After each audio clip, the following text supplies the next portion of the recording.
Ka Russia hakni ke singisat jan balala. Kala penpa bakal don ni ke jingtmu ban penkre ya unamding Sarmat Intercontinental Ballistic Missile ne usatan tu ubala banket ya kibon nuklear batru ban ther ke United States. Dmitry Rogozin badai ukhli do jangka Roscosmos Space Agency udai ubaningkong ban penbena halor kani ke jing persyang siat ya une unamding baklan bor hakni ke singi balang balala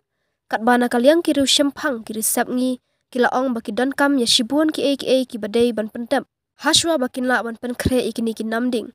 une unamding Sarmat udai ubala ban ket haduk shipau ne palat ki tiartma nuklear bat ubala ban siat haga jingjingai kepada ki hajar mile kata shaduk ki bentap deng ke United States lane Europe. Rogozin ulapan pau haga interview ling bakat na television ke Russia da kabaong bayakini ki namding an pen up haki benta jengkathan Krasnoyarsk ke Siberia kata kumbalai hajar kilometer na kathan miingi ke Moscow. Ke jing persyang siat ya une unamding kan long ke bansa jingkan mau haka history bat ke ban penting kena halor ke jing syong shngan na ki benta ki khun kikti bat ki pateng ki jong ke Russia na ke benta kini ki lai pau sau pau snam ki banwan ong shu Rogozin. Ke jing sngau khya jong ke risap ngi halor ke thma nuklear kebala ban khi kala nang jur nadu ba Presiden Vladimir Putin ke Russia la hyarthma persya ya ke Ukraine haka arpau sau tarik urempang baladep haka ba haki jingkran ki babun ki nong yalam ke Russia